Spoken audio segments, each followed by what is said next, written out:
All right. Well, welcome everybody to our LegalShield Associate Workout for May. It seems like we've taken a couple of months off from doing this, and I think that's probably our fault. We apologize. We've been like real busy with all kinds of activities this year.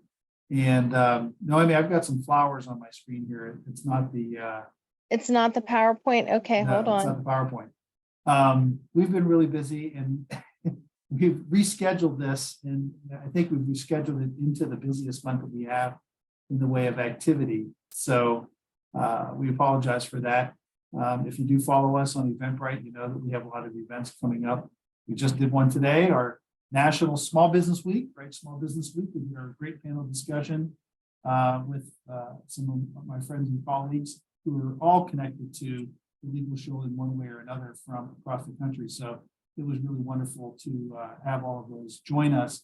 That recording will get posted on our social media, and we'll share that out to all of you if you are interested in watching it. Lots of great information about basically what's happening in the small business world as we speak right now in 2023, super timely.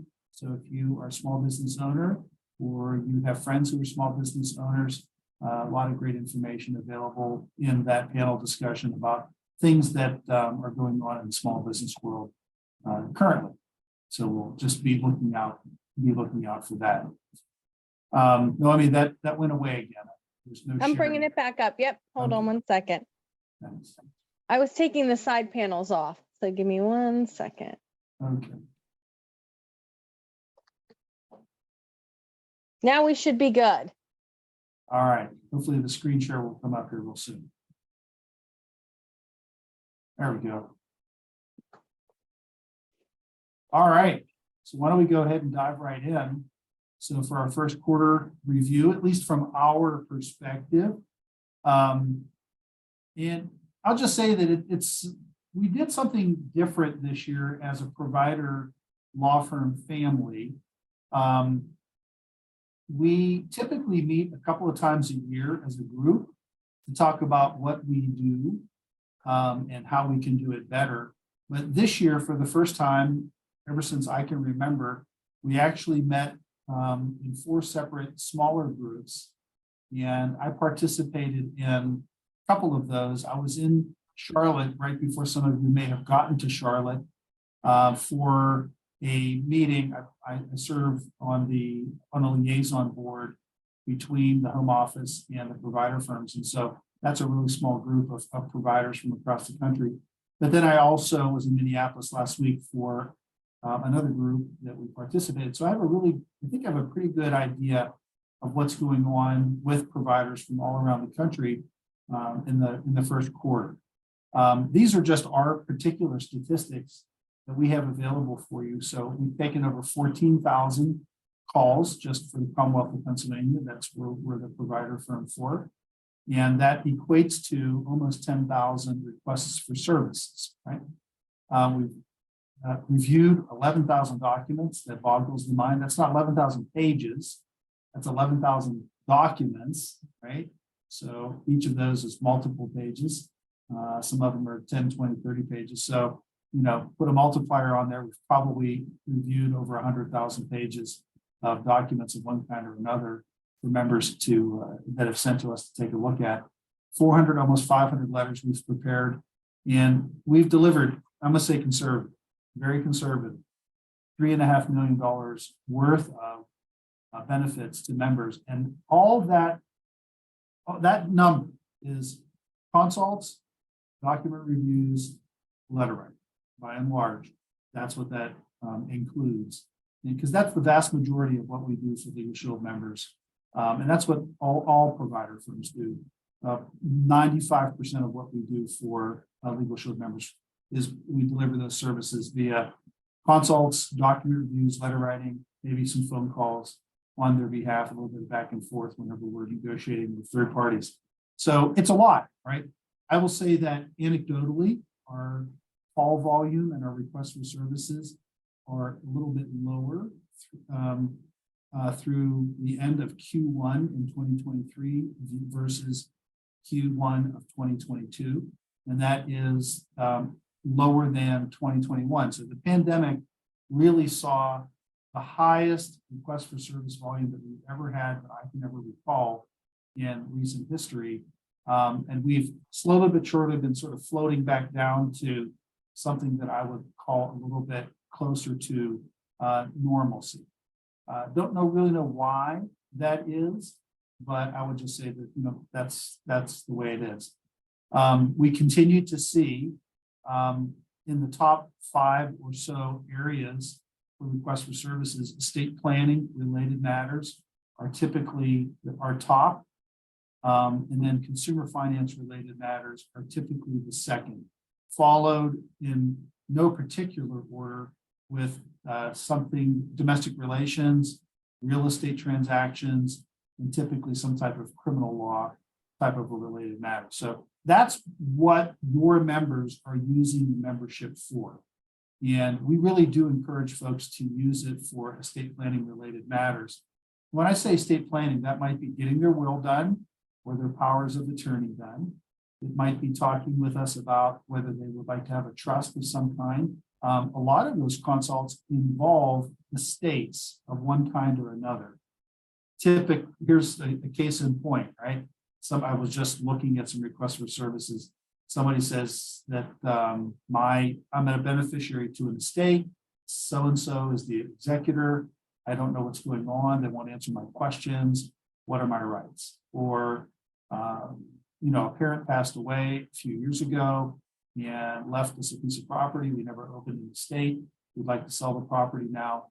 How do we go about doing it? Those are very common types of questions that arise that fall under the broad category of estate planning. It's a little bit of a misnomer, but we get a ton of calls about all those types of things.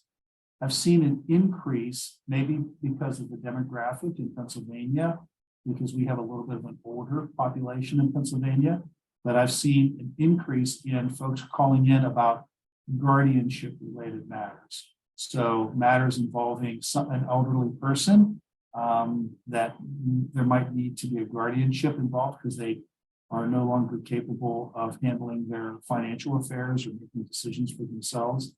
So I'm seeing an uptick in that. I'm seeing an uptick in immigration related matters too. What have you noticed, Noemi, about our call volume, the types of things that we're seeing? I would have to agree with that. I've over the last couple of months, we have seen an uptick in immigration service requests. Consumer finance has also another area that has been picking up recently. And then mortgage foreclosures and those types of related matters as well. Yeah, it's really not unusual. If I look at the requests for services that are waiting for a call back from one of our attorneys, if it's a consumer finance related matter, probably half of them are some type of collection, right? That they've been contacted by a bill collector, they've received notice of suit, a judgment has been entered against them. Sometimes they are with a credit card company. Sometimes there was some type of vendor or person that they had some dealings with, that it's a personal contract or some type of a personal dispute. Contractor related issues or something that would fall under the consumer finance categories. So those types of things. And then like consumer complaints, right?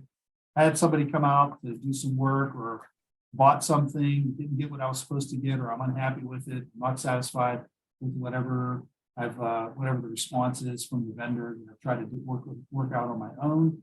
Can you please help me with that?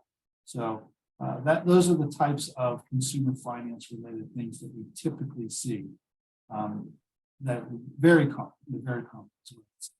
But otherwise, that's really what's going on. That's what's going on out there. What else from what's going on in the first quarter, Noemi, would you think we need to share with it? I think we pretty much covered it. Okay. Okay. We get a lot of folks. It's not unusual for us to get folks who have had something happen buy the membership, and then call us, right? And we call those folks typically come in as direct to consumer members. And, we hope that it's something that we're going to be able to help them with in a way that they expect. And oftentimes that it is, but sometimes it's the ones that are really difficult for us to deal with are they're in the middle of a lawsuit and they've called us, we're going to have a difficult time helping them with that for a variety of reasons, or they received a notice of a hearing that's happened in a couple of days and they bought the membership and would like us to get involved. Those types of 911, very short deadlines, kind of a thing. Those are usually typically the things that are very difficult for us to assist them with. And especially folks who are involved in litigation of some kind who can't afford to retain an attorney and are looking for some assistance in representing themselves. Of course, the membership, if you've tuned into any of our benefits explained videos that we've shared with you all, the benefits that we can provide to them to represent themselves in litigation is very limited. The membership is really not designed or intended for somebody who is representing himself in court to call in and get advice on what to do next. How do I prepare this? What do I draft? What should I tell the judge? How should I handle the hearing? And all that kind of stuff. That's not really what the membership is intended for. So you ready to jump into the next slide? Yep. Okay. Handling upset members. Noemi is really going to carry the ball on this one, but it seems like, I've heard some jokes recently, right? It seems like people get upset easier now, right? Like even the littlest thing can upset anybody. I don't know whether people are just angry out there. Maybe it's the political climate. Maybe it's the fact that we have, a mass shooting every day. I don't know what it is. There's always bad news. Maybe we watch too much news. Probably that's it.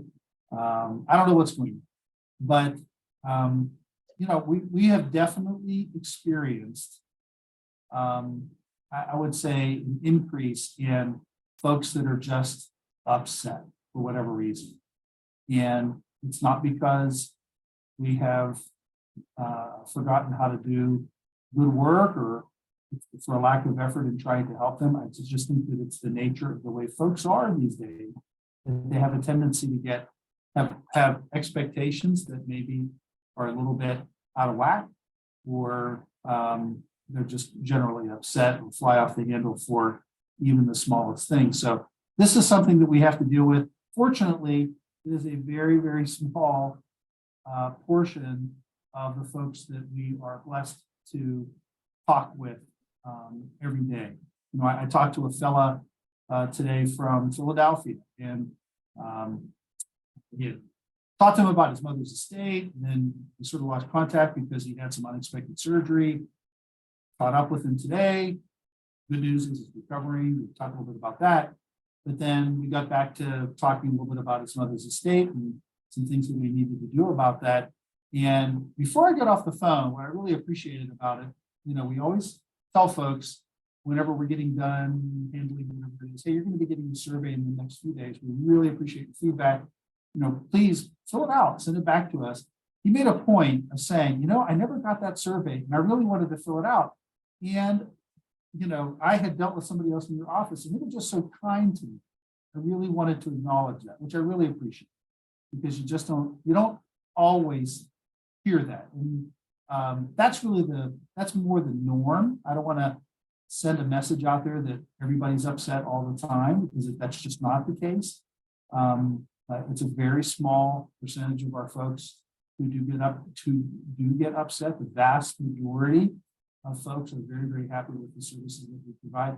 But we want to try to meet people's expectations and exceed them as often as we can. And we're in a people business, and so we all have to deal with folks that are upset from time to time. And this is, a bigger part of Noemi's job, right? She's going to be the first level of person who has to address this. And we have a couple of other folks in my office whose jobs, a large portion of their job is involved in addressing concerns when they brought to our attention. So let's dive right into them. Why don't you? Okay.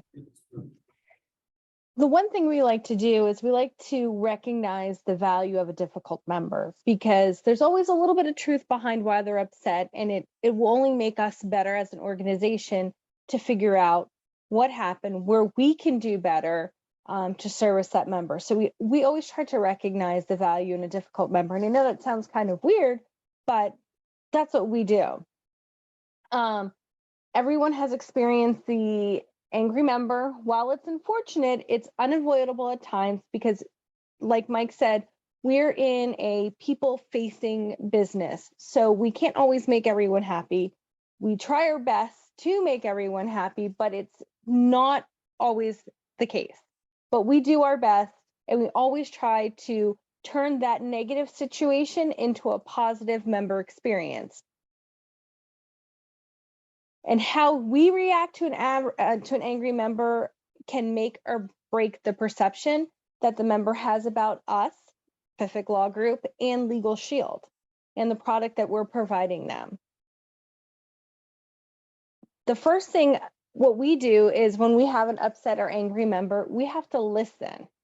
And everybody thinks it's easy to listen, but you have to actively listen to the member.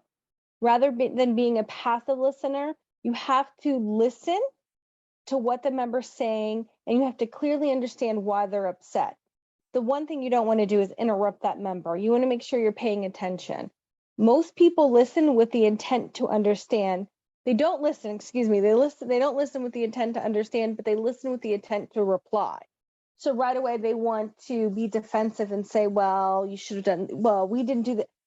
You have to stop and you have to listen to what the member is saying. That's the most important thing. To show the member that you're actively listening, you want to paraphrase their complaint. You want to ask clarifying questions, and you don't want to interrupt them. You want to let them finish. You want to let them speak. You want to let them air their grievance about their situation. And I know sometimes it's hard because I catch myself doing it. I want to say something and I allow them to finish. And at the same time, while this person's upset and they may be screaming at you, you want to maintain a calm tone of voice. The last thing you want to do is react to their negativity or their hostility. You want to remain professional. You want to remain calm. You're going to have a much more productive conversation with that member if you do that. If you're dealing with a member on the phone, here are some tips. Listen without interrupting. Let the member say what they need to say.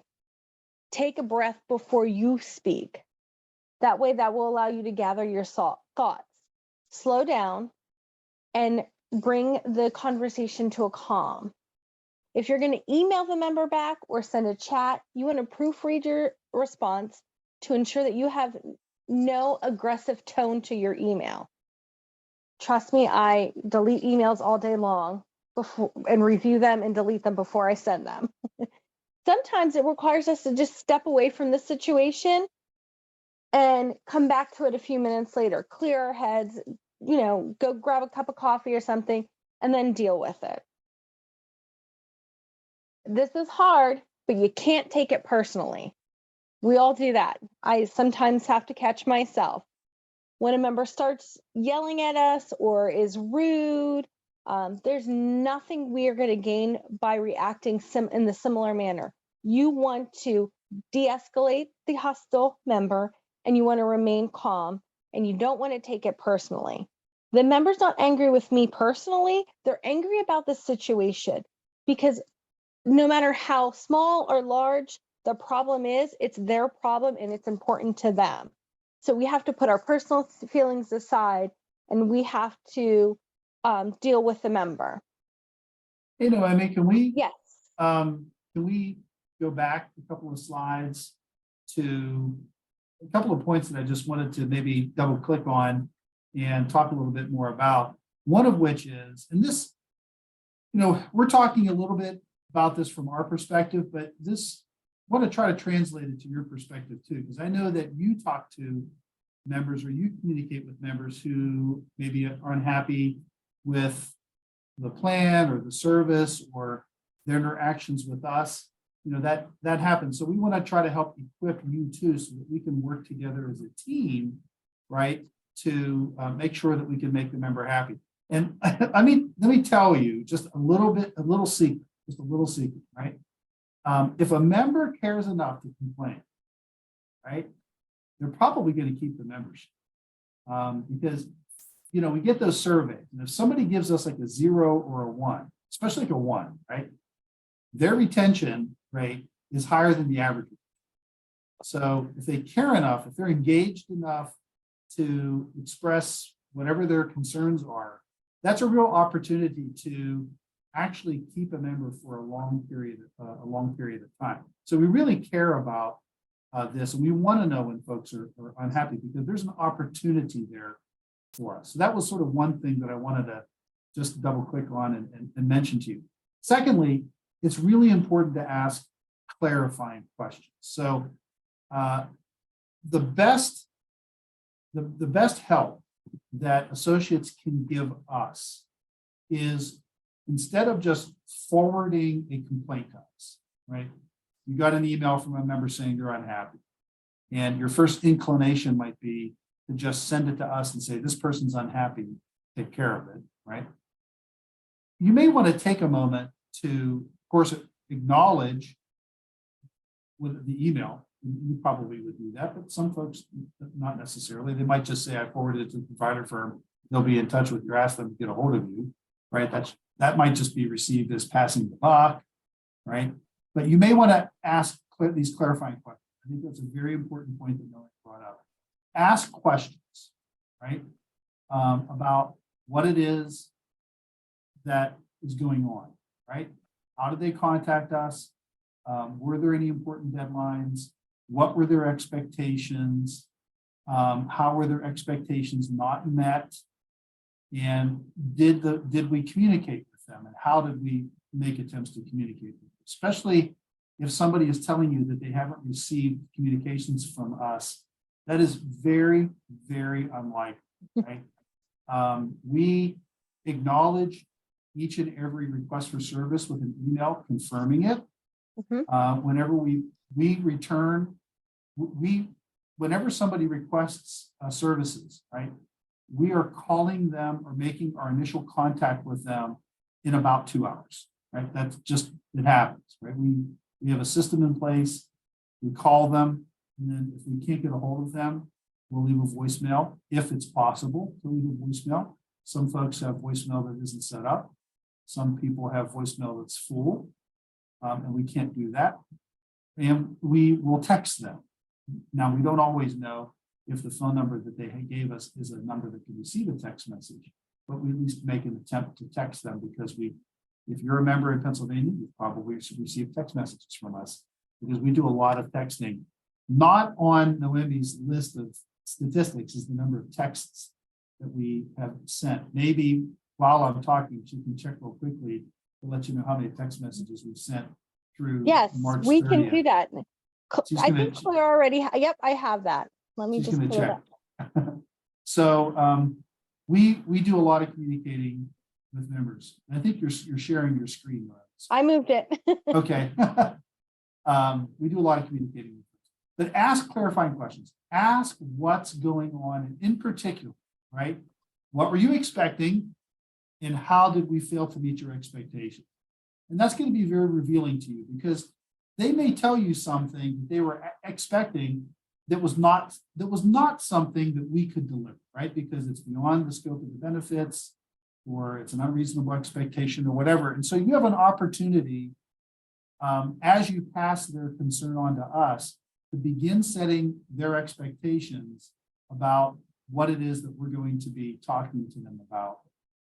And it's just good. The more that we can take opportunities to set expectations for members, the better it is. So asking those clarifying questions, very important. Secondly, make sure that you're understanding what's going on in the situation. And I'll share a little story with you about an associate who sent me a member concern recently, right? So he sent me this, he had an email from a member who was unhappy, and he forwarded it to me and saying, hey, this member is unhappy. Can you please take care of it? And in the email was his response saying, hey, I got your email. I've passed it on to the provider firm. Didn't ask any clarifying questions about what happened, just passed it on, right? Now, number one, the member had sent him this email probably 2 weeks before he actually sent it to me. So he didn't acknowledge this email or do anything with it for 2 weeks. So it's already sort of stale date to begin with, which was not necessarily the best thing to do. This involved a member who was calling in about her father who had passed away. And ultimately, what the problem was that she was asking us to write a letter on behalf of something involving her father, which not under that's not covered under the membership, right? Plus, the father had been passed away. You can't use the benefits of your own membership to cover other people's legal issues, and this was her father's legal issue. And so that was the interaction. I only responded to whatever was in the person's email that the member had already told the associate about. I said, you can see from her email that what she was looking for was something that involved her father's legal issue, and he had passed away and not covered.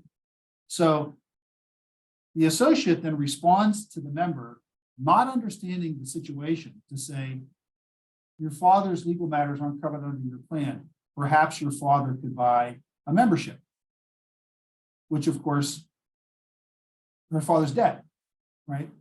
So you got to understand what's going on in the situation whenever you're interacting with members, right? Very, very important to understand what's going on. That's the importance of asking those clarifying questions. Anyway, those were just a couple of things that I wanted to riff on there a little bit. Sorry for the sidetrack. Just for number purposes, Mike, we've sent so far, so January to we're 3 days into May, we've sent 23,346 text messages. So that doesn't include what we've received, which is over 5,000 different text messages from members, but that's what we have sent to members. So 23,346. Sorry, that's a lot of text, right? Lots of text. A lot of text messages. And great. somebody goes through all those text messages. Yes, members love it, right? If I say, am I talking to you on a mobile phone right now? And I want to give them my email address or send them a document or whatever. I send them, they love it if I tell them, I'm just going to send you a text right now while I'm on the phone. Did you get my text? Oh, yes, I just got it. It's on my phone. If somebody needs to take a picture of something to send it to me, it's so much easier for them if they can just send it via text from their phone. That makes life so much easier. And really what we try to do is use technology to facilitate and make it easier to provide services, right? We want to get rid of the barriers that get in the way of us providing services. And getting us documents sometimes can be a real stumbling block to getting somebody benefits. So that's one of the things that I talked to that fellow about today, about his mother's estate. I said, I need a copy of the will. And he said, why? He's trying to think about how he's going to get it to me. So I guess I could take pictures of it. I said, well, am I talking to you on your mobile phone? Yes. I said, could you text it to me? Oh yeah, I could do that. Send him a text message, and within an hour I had exactly what I was looking for. Made it really easy. So anyway, I digress. Go ahead. So when dealing with an upset member, we want to demonstrate empathy. When we talk about empathy, we don't mean that you have to agree with what the member is saying. You just have to be empathetic and understand how they're feeling. You have to understand the member's feelings, because by understanding how the member feels, you can relate to them more on a personal level. So you always want to make sure you're showing empathy, showing the member that you respect them, you understand them, and that why they're upset is valid for you. You want to really help them. You always want to use positive language when dealing with a member. You don't want to fire back negative language to the member when you're talking to them.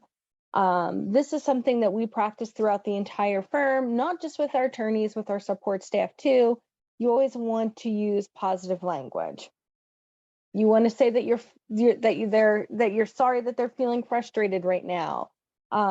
You understand how important their issue is to them, and you want to make things right. So here are just a few examples of what positive language you can use. I use this often. Thank you for bringing this to my attention. Your feedback is going to help improve our service, and we want to, take care of this for you. Another one that I use personally is, I'm confident we can find a solution that works, and we'll work together to make this happen for you. Yeah, sometimes I'll tell people, I'm really glad you brought this to my attention. Not everybody is willing to do, right?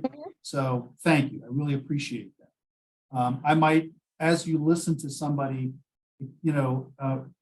communicating with them on an empathetic level, you're listening to the emotion that they have. You're recognizing the emotion that they have. And then you want to reflect it back to them so that they understand that you're getting where they're coming from, right? Especially through a phone call. When you're not talking to somebody face to face, your communication is limited.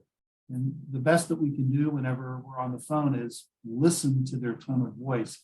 And it's not uncommon if somebody is talking to me, whether they're upset about the service or they're just upset about whatever legal issue is that they're talking to me about, I'll say, I can hear how anxious you are about this matter in the tone of your voice. I can really tell that you're anxious or that this is very upsetting to you. I hear that from you, kind of a thing.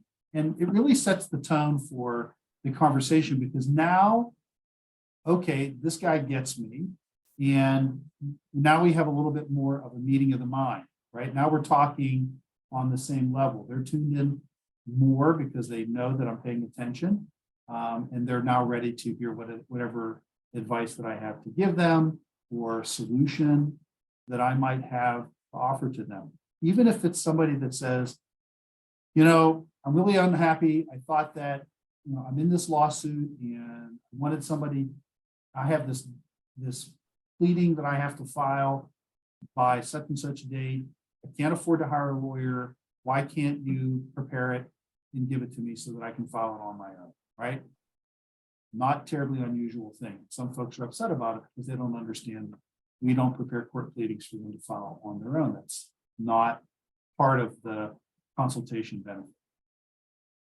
And so, one way of recognizing empathy is, I'm sorry that you're going through the lawsuit.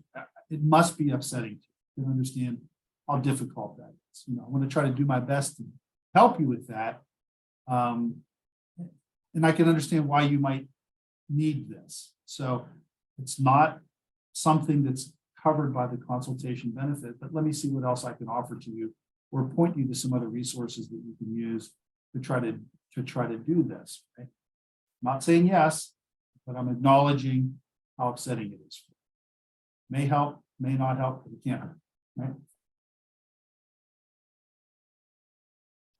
You want to try to avoid blaming. It's not our fault. It's your fault. It's your responsibility. Try to avoid using those negative words. Don't get defensive.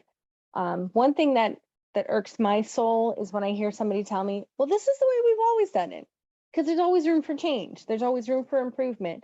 So we have to, or that's how we operate. That's what we always do. I don't like that. So I don't use that when I'm speaking to someone. Again, avoid negative words like I can't, I won't, never, impossible. We deal with that daily. Like Mike said, we'll have a member who may have an immigration issue for their sister. Obviously, we can't help them. Their sister's not the member. So how do we handle that? Just simply tell the member, listen, I understand you want to help your sister get over here, come to the United States from whatever the country they're coming from. So what I can do for you is I'm going to offer you a courtesy referral for an attorney to be able to assist you. I didn't say I can't do this or I won't do this. this is how I can help you. This is what we can do for you. Because you're a member of LegalShield, this is how we can help you to help your family. So those are the kinds of things that we want to do, and avoid using I can't, I won't, never done this before, those kinds of things. Did you want to say something, Mike? No, Oh, okay. Don't be condescending. That's the worst thing. Me personally, when I'm on a call with someone and they become condescending, and when you say for your information, or let me just be clear, or if you tell somebody they're overreacting, that is like the worst thing you could tell a member, is they're overreacting about the situation. Because again, it's their situation. It's important to them. So we have to be empathetic to them. even if they're being a Karen. Yes. Listen, I deal with some very irate people, and it's tough, but we have to be kind to them as well. And you always want to offer a solution. Don't fail to offer a solution and say, the example I gave with the immigration person. Don't say I can't help you, or I don't understand what you want. If you ask those clarifying questions up front, you know what they're expecting. So you always want to be positive, and we want to resolve the issue. That's our primary goal, is when we're handling a member, to resolve their issue. Is it always going to happen? No, but we can give them a solution or an alternative to handling their problem. There's always a workaround. There's always something we can try to do. Even if it's not giving them that consultative benefit, like I said, we can offer them a courtesy referral. Oops, sorry. If you discover that you can't resolve the issue immediately, be honest with the member. Set those expectations, like Mike said. Let them know what we can do. If you tell somebody you're going to get back to them, you have to get back to them. I know we're all busy. If I tell somebody I'm going to call them back, and I make sure I call that person back. If I don't have any news, I just say, listen, Mike, I told you I would give you a call back. I'm just calling you back to let you know I'm still working on it, trying to see what we can do to help you. But I always set that expectation, and then I always follow through with that expectation. And that's what we have to do. If you have a member that contacts you, like Mike said, if they call you or they send you an email and they're unhappy, the first thing you want to do is let us know. We can't fix a problem if we don't know we have a problem or someone's upset. So you always want to call. You can ask for me. If you call in the queue, you just ask any of the representatives to transfer you to myself. If I'm not available, I will call you back as soon as I get a chance.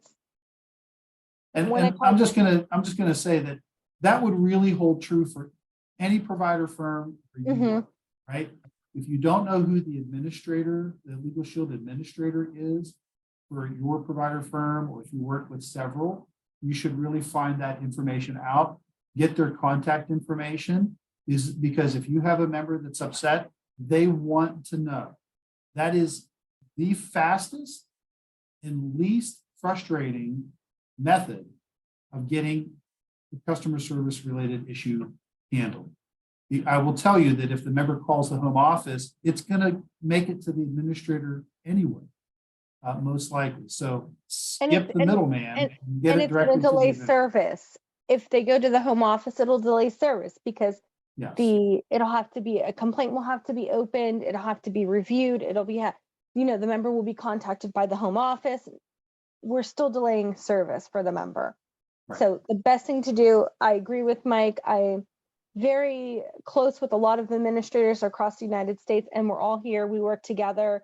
I work very closely with the Delaware, Jersey, just because of our location, going back and forth with those girls all the time. So everybody's willing to help each other out.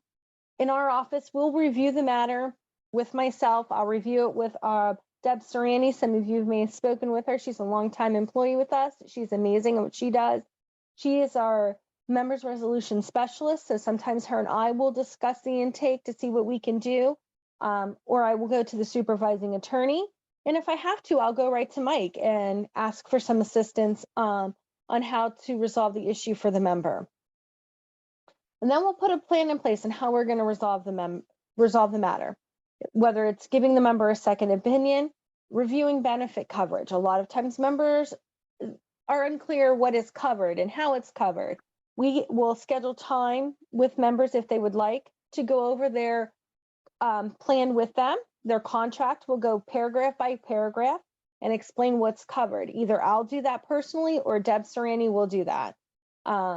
We'll follow up. We'll have a follow-up conversation with the member. If that's going to be a second opinion, we'll tell them, listen, you'll be hearing from one of our attorneys and they'll be able to do the consultation again for you. Or if it's a document review, we always want to follow up with the member. And if I get the complaint through an associate, I'll call you and let you know what happened. I will say, hey, we've resolved the issue. The member's satisfied. Just wanted to let you know. I'm not going to go into their legal details or anything like that, but I just want you to know. Thank you for bringing it to our attention, and we have resolved the problem, and the member's satisfied. Just to unpack a little bit on benefit coverage, right? I will say that at least if you sell in Pennsylvania, what I want you to know is that if your new members, anybody that you connect into the LegalShield community, will receive a welcome email from us. We always do that at the beginning of the month for all new members added in the prior month. And that welcome email does a few things. It connects them to a video that explains their benefits. It offers them the opportunity to schedule a one-on-one with somebody in our office who will walk through and explain the membership benefits to them. And it encourages them to get their wills started. So all new members in Pennsylvania are invited to have a conversation about what their benefits really mean. If you're selling out there, I highly encourage you to spend some time with your new members explaining what the benefits mean. We have a YouTube channel. Some of you are familiar with it. There is a video on there called Membership Benefits Explained. It doesn't matter what state you're in, feel free to share that with your new members, and it covers the basics, what they're most likely to use the membership for, which is consultations, document reviews, and letter writing. That video focuses on the core benefit of the membership and will explain to folks what it entails, what's covered, what isn't covered, and ways that they can maximize what they get out of their membership. So feel free to share that with other folks. It's a good video. And then just the open communication with the associates in our firm. We preach teamwork all the time, and it's one of our core values at Fiffik Law Group. And having teamwork with the sales associates is so important, and having that relationship where you can call us to let us know what's going on. And, you know, our communications with sales associates is not always negative or an upset member. We get lots of calls from associates saying, hey, I just want to let you know you guys did a good job on this. The member was so satisfied. We appreciate those calls as well.